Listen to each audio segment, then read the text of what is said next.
going further? Okay. Well, thank you very much, Asad. And thank you to every one of you to be here, to come to hear this about this exciting technology. So I prepared a presentation, of course, mainly about the electric roads, ERS systems. And we come from the principle that we're working first for the heavy duty capabilities. So first, just a word about me. Working is, yes. So as Asad has presented me already a little bit long, I'll try to be short. Most important, of course, I am been working in this technology since at least really focused on this technology at least 15 years. I really started as a researcher, as many of you are. So my heart is quite in the same spot as yours. I'm in this technology because I believe in it. And although I bring this technology forward with an extremely interesting company, today I want to present myself to you more as this researcher and to take a little bit deep dive in the technology. And in that sense, before going there, what I'm going to do here today then is to make a tour around the heavy duty charging, so starting with the static and a little bit to drive this on how we come to the dynamic and what are the connections on this sense, and to finally show you a little bit of the historic and the point where we are today. So just a little parenthesis on what we are talking here about, because I can guess most of you are civil engineers. Are you? I don't know how many of you are civil engineers here. Well, I think for me at the beginning was quite hard to situate myself in this technology. So I think it's never too much to make a little short parenthesis on what we are talking about here. Is what we are coming to with the wireless is we are not doing anything different than what we do in a transformer. In a transformer, we have a core element that is hanging with two different coils and making a transformation. The big interesting step here is that we are capable of separating what is inside this transformer. And the second point that we can do is to elongate this in the pavement, and we make it happen as a pavement that is giving energy to a vehicle, because we have then an area where we can park and we can charge, or what we are going to see also an area where we can drive. And how we can do this, how we can approach this technology, we have, and I have been a little bit in this adventure in almost all the levels. You see here, for example, what we did on the level of the passenger cars. We work with many brands. We work with many levels of charge. That is what we can do in light duty charging static. That we had done some research level, and we are ready for it. But somewhere we need to look also at the big picture on how it's going to society and what we can do also to push forward the technology. And we understand that it goes also through the different stakeholders that are also operating and find a way to make a profit on this on the first place. So this is what we did in the past. I didn't introduce too much about myself in my parkour, but what I'm showing you here is the result of more than only my experience. So I've been here 15 years. The company I am is gathering also the know-how from people that were working since 25 years before today, and they were working not only in the e-mobility but also in the industrial. From that, we also worked in many projects on buses for heavy duty with this knowledge during these years, and this is in Europe at least what belongs to the work I've been implicated from far or from close, let's say like this. And now the topic, and this will be a little bit on the same order what I'm going to present you in 2 minutes, is the topic is first, after going to the static and how it works, and to show you the highlight of this presentation. The idea is that we have come to a point that we have enlarged our vision of what we can do with the induction. And the key point of this vision lies on the development of what we call ERS, electric road systems. And the point of this, and it was here in some discussions I already have very interesting, and thank you for that. The point of this ERS is that we are going to touch one very specific point in the society, which is doing infrastructure, and which means that we are touching an element that has a big cost in all sense for the society. So we cannot allow ourselves to take that without the very high interest in the details and with care. We are going to do an infrastructure. So this infrastructure, which is going to cost millions and billions, needs to already be ready for everything that can come in the future. And in that sense, it has to be interoperable. And the interoperability lies not that much only in what you are going to do on the secondary side, because when I show you this example on the induction, there is the part that is in the ground is called the primary, and the part that is in the vehicle is the secondary. So the vehicle part should be able to have different topologies, different necessities on charge, different situations on the vehicle. For trucks will be higher, for vehicles will be lower down, and we should be able to adapt. That is what it means, interoperability. And the interoperability lies on the requirement and on the way of thinking, the primary. This primary has to be ready for it. And the big jump today that we are doing, and that what I'm showing to you today, is that we have reached this point. We have a technology that is interoperable in these main 4 levels you see here. So we say power output, because not all the vehicles need the same power. Trucks need maybe 200, 300. The vehicles will need 50 or 100. So it's different for each type of vehicle. We have different air gaps, already mentioned. For logic, every car has his air gap below the car to the ground. Dynamic and static, because if we want to shape a vision, we need that the same system is capable of charging the vehicle while he's driving and when he's stopping. And I will show you the vision, and it all will make sense. And finally, you need to be able to be open to different brands and different concepts to do their own installation on the vehicle. So we are doing a work where we are not saying everyone needs to go to our topology for the vehicle assembly. So the vehicle element that is receiving the power, you can do your own, and it should work in our system with the same efficiency. This is a full interoperability that we are aiming for the technology. Without this, we will be lacking one of the most important elements. So that's why I take my time for this slide. Now the vision. This is the 2 choices we have, and this is also one of the most important message I want to bring here. We need to, and you are young enough, we need to give away this old idea that we are working for the equipment that we have in our hands. Even this idea of having cables, not only I feel like it's not the most beautiful urban environment, and that is a relative question, but we're still in this philosophy of taking our car to a place to get energy. The future must be other, and this is part of the vision. What we want to say. Oh, what was that? The vision wants to go too far before me. I know. This is almost automatic. There it is. This is important.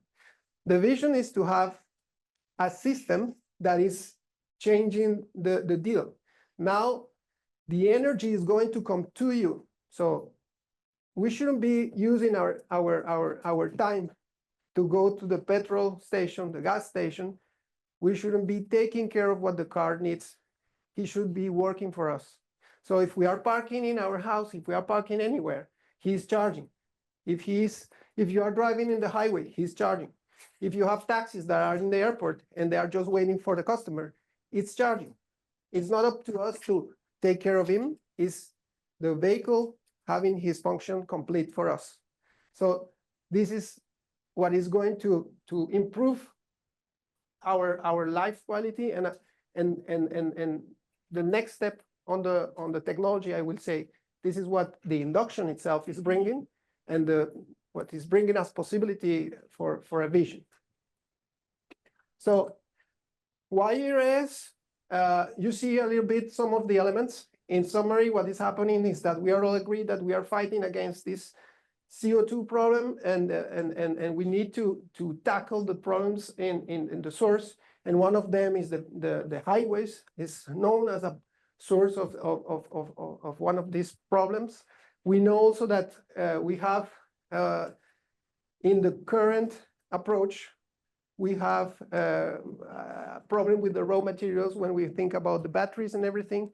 So all what the ERS is bringing is going in this direction, is enabling this electrification by a smart solution where many of the problems are partly solved. So in terms of what we have been doing in the dynamic wireless during the last years, this is opening a little bit kind of the content of what I want to show you later on quickly, is the different, chronologically speaking, the different activities we had in the dynamic. All of this in our case started in 2011. We worked in a tramway, and we defined a topology that was going inside the rails. So that was already dynamic. And we used this knowledge to jump into making a proof of concept in 2014 in Belgium. And in 2016, we made finally a test where we were able to charge 200 kilowatt with 90% of efficiency while we were driving. So if they are differentiated, these different pilots, now in green, these are the new generation of the technology. We started in 2020, because one important thing in the technology is the frequency. The first 3 topics or elements, pilots, were done with 20 kilohertz in the system. When you have the primary and the secondary, you need to produce the field through an AC with high frequency. So in the standardization, in the standards or the guidelines were to use 20 kilohertz. Now we jump to 85 kilohertz. This 85 kilohertz is bringing a lot of, I will say, advantages, because you can densify the transfer. And this is now what we are doing currently. So in Germany, we have been doing a project where we started with the 85 kilohertz. We are benefiting from this to do finally what you see here below is the Central Florida Express Highway Authority asking us to do 3/4 of a mile in Florida then of this 200, now 20 kilowatt charger for trucks, interoperable in all the levels I show you. And the one in the middle is what is happening right now. I just come from Utah, where we have just closed the test track, where we put 40 meters with this exactly the same system that we are going to put in Florida. And I will show you a little bit a video where you can see how was that. So talking a little bit about the technology. This is also one slide I really like, because this is it. This is the induction. You don't see nothing. This is the urban world will be to have this service that I was saying, instead of having all these cables, is to go to your bus stop and not seeing anything. In fact, everything is there. Because in in the pavement, and this is our job for all the civil engineers, is to integrate in the pavement all the technology that is going to have the coils and a good amount of materials that are helping this magnetic field to reach its functionality. Then you have in the 2 and the 3, you have the components that can be so non-visible on the footpath. And you have finally a cooling unit. This is the ground side. This is what is in the ground side. In the vehicle, you have, so the equivalent, I don't know if I can push here. Yes. The equivalent of the coils that you have here in the 1, and you have a rectifier to put, again, the 85 kilohertz AC on DC to the battery, and that's it. Mainly that's it. Of course, there's other elements like communication and IoT elements that have to be like parallel to the work, but this is the main object of the induction itself. This is one of the installations in Germany. This is in Mannheim, near where I live. This is in Madrid.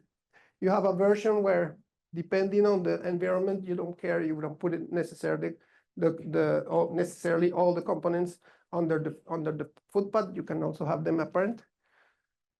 And finally, those are the components I show you. No, this is the slab with everything integrating inside. You have this box which is having all the components, another version of the same cooling system, and what we call the pick rec, because the pickup is which is receiving the energy and is with the rectifier integrated in it. So we have compacted. No, this is the new step we already done to put it in just one element under the vehicle with all the functions inside. This is a little bit an explanation for how it goes. I already explained a little bit that we come from AC 50 hertz. We transform first to DC, this AC. We go to the real 85 kilohertz. We get then into the vehicle through this peak rec, and then you go to the batteries. So this is a more schematic professional approach to make you understand what is behind. And at the end of the day, I already mentioned a little bit, but at the end of the day, with the static and the dynamic, or maybe I mentioned it where I had some questions before, is one of the main important elements is that we are going to reduce the batteries. We are going to reduce the batteries if we are in a bus operation. Every time we do a round trip, we will recover the energy we have in this round trip. So we don't need any more of these big batteries. Every time we recover the battery, the energy we use in the battery, we are taking care of the battery because we are not going to go so deep in the battery. We can dimension how much we are going to take of the battery. So we are protecting the battery. So we are maybe doubling or making triple the life of the battery. So I am maybe sparing 2 times the batteries, plus the level of batteries I'm buying on the first shot is reduced to 1/6. And I'm going to show you an example. So this is exactly what happens in Braunschweig. This is a real example happening in Braunschweig since 2014. There are 4 buses 80 meters long and 1 bus 12 meters long that are running every day. And these buses were supposed at the beginning in a normal depot concept, they will have 550 kilowatt hours or 600. We managed to do these 18-meter buses with only 90. So we took away more or less 5 or 6 tons, the weight, out of the vehicle. So we are gaining in all the panels, in all the domains. We are not taking so much batteries on the first shot. We are not going to have to pay another second replacement of batteries. We have more space for the passengers. We have more capacity in weight also for the passengers. And it's running infinitely because every time it goes to the central station, it will charge exactly what he has taken in a round. So he can continue infinitely. So this is the concept in the static, going into the direction of taking away the batteries. one parenthesis on something that all the civil engineers will like a lot is how we develop this path that is going into the pavement. So what we did is we married our knowledge of the pavement and the civil engineering with the electronic and magnetic field know-how. And we went through a pattern where we start to say, okay, we're going to evaluate how we do this also in the real world through taking care of the stresses internally, with also adding the thermal impact. We start defining cable support for the cablings, and we had different levels of improvement that are very important to come to a final solution. We have a design where you see, for example, here there's an antenna, which is defining if the bus is there or not, and the coil, which is this sinusoidal coil that I'm going to explain you a little bit more in 2 minutes. The fact is that after doing these studies and development, we came to this arrangement that where we pour the concrete inside of this to finally have this product where the only thing you have apparent is these cables that go through a conduit and this antenna, which is also going through another conduit, in order to install this slab in the same way you will install any other prefab slab in the world. So one important element is that at that time when we developed the static, we went to the Laboratoire Central des Ponts et Chaussées in France, and we used this carousel or APT facility. We put 13 tons in the axle, and we drove 1.5 million, 1,500,000 times over it. And we could demonstrate that it's not going to be failing by fatigue. So which means with this sort of traffic, we can easily think that this element can go in the highway. If you redo the fatigue, you can see that easily in a traffic in a highway in Europe, it will be standing perfectly well. So what we did for that is we did 5 prototypes. We took the lesson learned mostly in the mixture. We could talk about mixture for the ones that are interested later on. And we finally defined a way of constructing this and having the final element that went through the huge cycles of testing. So now that brings us the connection with the dynamic, because knowing that this is a system that was even tested under this APT in 13 tons in the axle, we have all the elements connected to the elements that were done in the past through the test and the proof of concept to go for a highway solution. And the aim with this highway solution is to have these capabilities you see here for this vision I just told you before. You have to have in static and dynamic some capacities. And we go for an aiming to have for in the highway, and there's some reason I'm going to try to explain in 2 seconds, between 200 and 300 kilowatt should be a range where we will be ensuring the operation in the highways. And for the other vehicles, it's a matter of defining the right power that should be probably going between 50 and 100, depending on the vehicle. How it functions, there was a question before. You can see it here. Every vehicle on the secondary will have sensors that will connect with a segment. The segment has this antenna. The antenna will recognize, will know that the vehicle is equipped with the system, and then will place the system on only under the vehicle. The other segments will remain off and will follow the vehicle through the driving.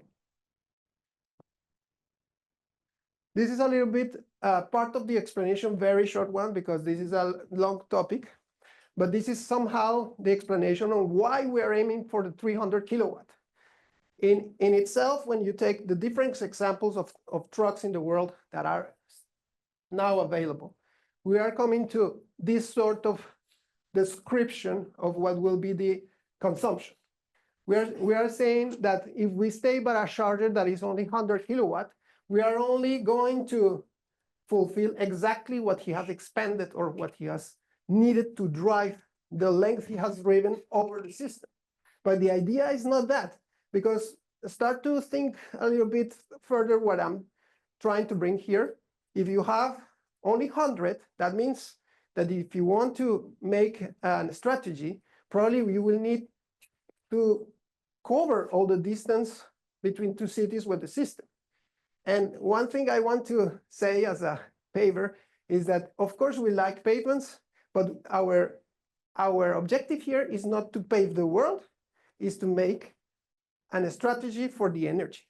So if we can reduce the length to find a compromise, I don't need to reduce it 3 by 3, but I can reduce it by the half, and I can put 3 times the power, then I can reduce the construction, but I can ensure an extra amount of charge for the vehicle that is inside the system.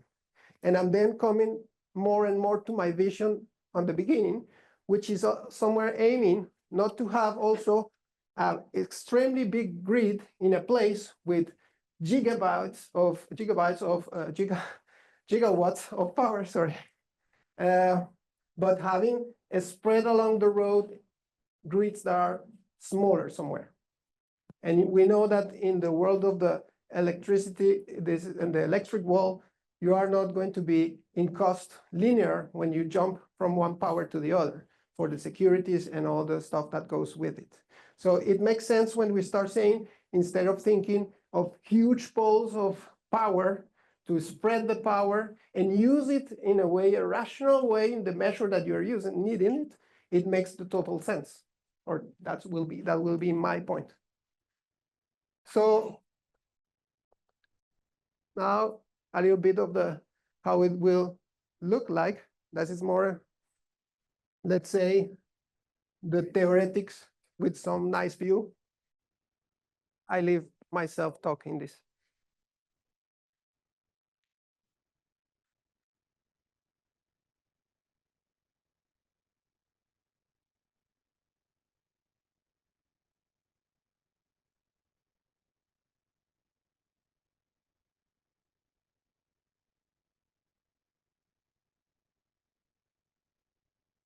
Maybe the most important for me in this video is this part. You are seeing the first proof of concept in Lommel in Belgium, how it looks, the concrete pavement and the equipment on the side. And this is the one in Mannheim where we were able to prove 200 kilowatt.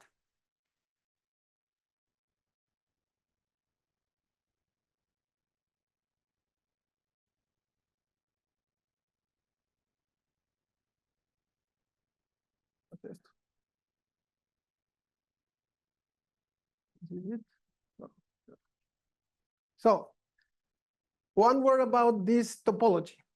I want to say that through the years, I tried to bring forward this technology. I had the ability to come to the company I am in, and we had all the IPs possible. We can do round coils, we can do sinusoidal coils like this one. And the topic on the discussions today around the world is how it's going to look like this technology. We have done a very serious assessment on what we can do, not having any limit on deciding if we want one topology of the other, because we can do it. The static we have in the past, some of them are round coils, one phase, and some of them are 3 phases, sinusoidal, which is what we have taken for the dynamic charge, because of different elements I want you to learn today. The first thing is that with the dynamic, we have in the sense of the electrical and magnetic field, we have an optimal solution. Why? Because when you have round coils, you have a problem with the adjacent segments that is provoking a problem, first of all. Every time you pass from one coil to the other, you are having a peak low down on the power. And that's correct if the power is not too high. But if I want to go to 300 kilowatt, then the shock for the batteries and the system will be strong. And so will be any escalation of this system. So I'm limiting my capability of escalating this properly. Second thing, 3 phases here are producing the field only in this direction. Why? Because I have 1/3 of the phase here, 1/3 of the phase here, and one here. That means that the whole system only exists with all the power in the direction that is covered by the vehicle, in the direction where I'm moving. On these sides, sometimes I have 2 of the phases, but never the 3 phases. So I'm having what we used to call inside our company like a self-cancellation system, magnetic field, because you won't have radiation on the sides. You only have radiation on the direction of the moving. And in the sense of so this is the first optimal part on the electrical. The second part, and that was kind of my assessment, is when you have this system, you probably have the opportunity to roll out these elements in prefabricated elements and try to have it roll out and bring the normal slip form we used to have to pave pavements. So you have here a potential system that is always repetitive, that might be easily automated, but that's the aim. So with these 2 potentials, the idea of having the sinusoidal was kind of an assessment where we came as a conclusion. In some words, what we have here is a little bit what you saw in the static. We have the same components coming to a pavement that has the cables inside, and you have an harmonic filter, and here inside this cabinet we will have also a cooling system. How it's going to be presented in the highway? The idea is that we have then these segments that have a certain length. Depending on the type of vehicles, we can go in the speed of the highway, we can go to 20 meters like here.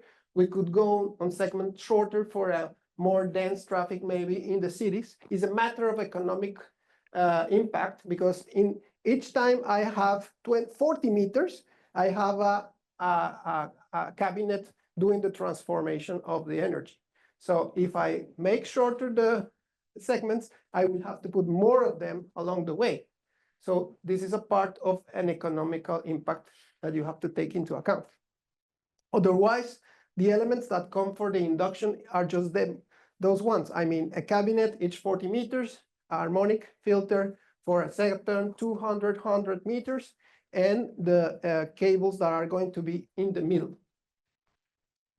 The way it presents is also this one. We have some, in this case, we are not talking about a prefab slab. We are going to construct them in the field. So we have a support for the cables. We have a feeding point, and we have a point of a connection of these 3 phases, which we call the start point. And then this is all what we have to have, or this is the concept for constructing the highway.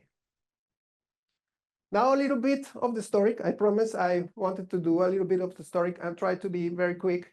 But this is the first Augsburg project. So you have some images, you have something on your head to think about. We started with this idea of having between the rails, and that's why this auto cancellation was very important, because we didn't want to throw any sort of magnetic field into the rails, which are metallic. In that project, we were already able to do dynamic and static, and we brought a bus. We put the same receiver, and we show that it was possible. That's how we came to the next project, which was in London. And this is also interesting just for 2 pictures. I'm showing you here the ability of the system was to do it with a sort of support in concrete. And also we did have at that time an idea for the asphalt. So it's not that if you have seen all my examples are in concrete, and I will be delighted to have a talk with all the paver experts here, in the sense that I'm coming with it in first for a conservative approach to be on the safe side for the technology.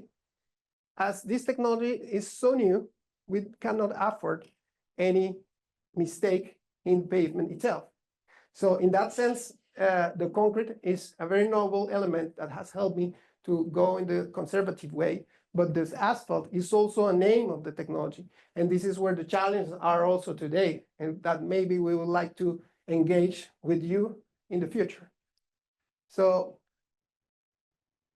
this is one important element, is to show you where we did in our laboratories twice this test where we really proved that we could drive 80 kilometers per hour and transfer with 90% of efficiency 200 kilowatt.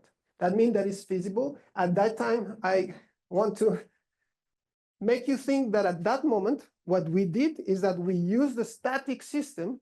We didn't develop anything for the dynamic. We just put the system that was in the static that we have in Braunschweig. We put it in a truck and we drove over a dynamic segment that we matched to the ones we did in the static. So that shows you how robust was the idea, because now we are really implementing it from the requirements, from the level of the requirements. We are implementing the system, so everything is set up to make the dynamic this time. If you see, we are not very far from the topology that we have today, and this is why we are using this one, because we are for sure knowing that this will work, and this is just an image of the laboratory level. So now for the last part of what we are doing actually today, currently, you see first the Inductive infra project in Aachen with the University of Aachen. We made a first step where we were doing only 5 meters of prefabricated small slab.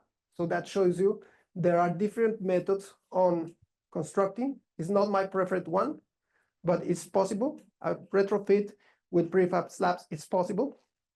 This one is the one I already introduced in the EVR, where is the 40 first meters on the first new system by constructing in situ. And this one is the one that we are going to construct in Florida, with each time another step on the technology. So very quickly on the inductive infra, what we are doing there, I see some pictures for you. Sometimes I'm not so good with this.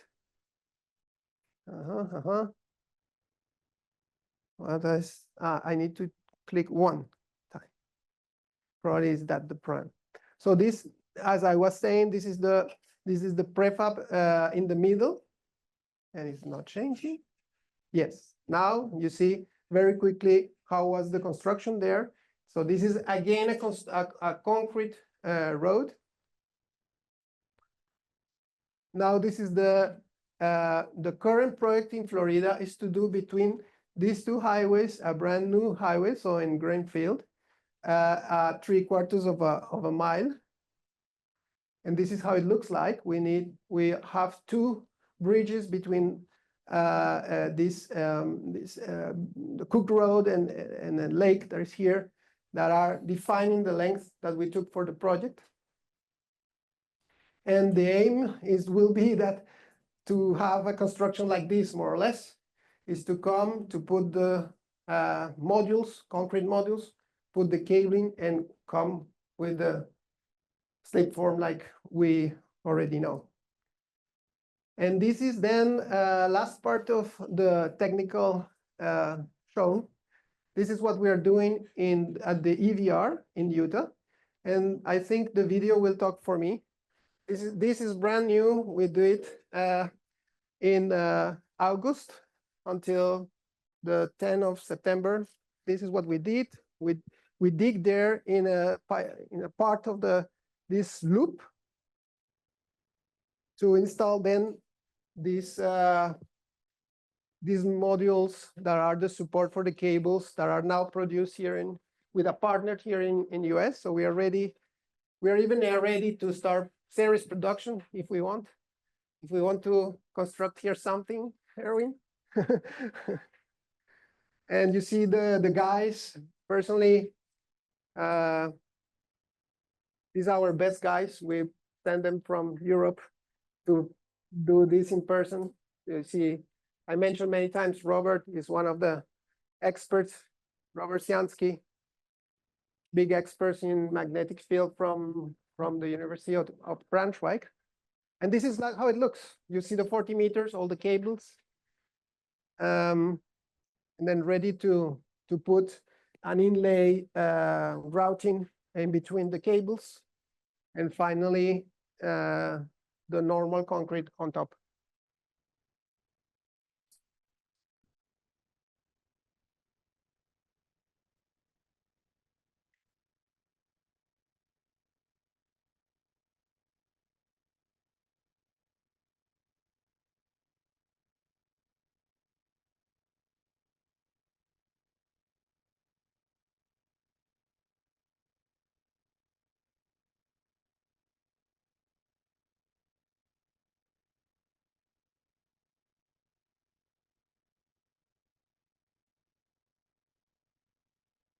So let me tell you that this is a premiere. No one has seen this video before you.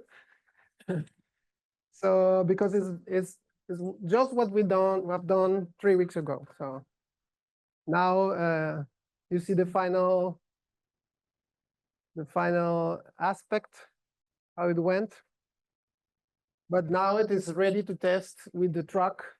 So we need to implement in the moment we're talking, we just have to go for the implementation in the truck. We're using a truck they have there.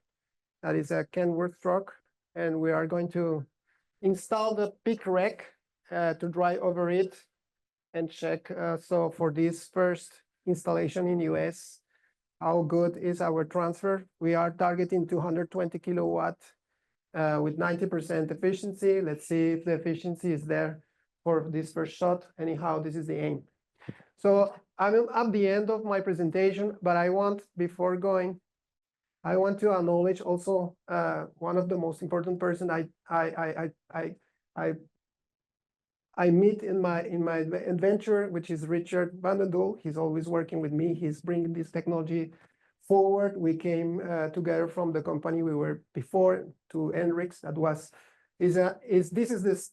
the context where I am now presenting you. So I want also just a really quick flash on that.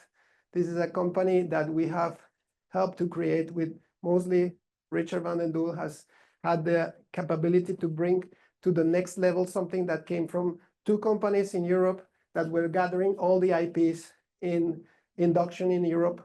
We can say that to a big company with behind us a big investor that is trusting us in this belief of this vision, no? And a little bit for the record, I said this is a company that had more experience than I myself had, of course, and this is what we've done in the past since 1996. So the induction is not the magic like we were discussing somewhere. It's really a technology that is handleable for us as society, as experts in the development of the technique. And we've done impressive things in sense with this technology, which shows you, for example, how robust it is. We've done in Disney, for example, 3 meters underwater, permanent transfer of energy, never had a problem because never knew in the news that someone is stuck under the water, or you let me know if you ever heard, but I never heard that. So that shows you how robust is the technology. And this is the context where I'm acting today. And well, I wanted to have a little bit a flash on that, a little bit of the numbers that we have done in the past that are more or less impressive. And with this, I want to thank you for your patience and for your attention.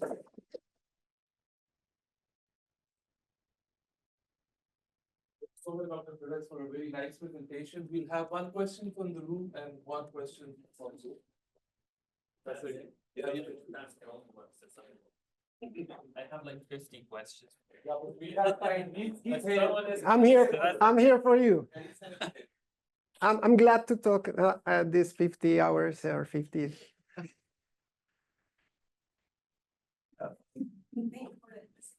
Thank you.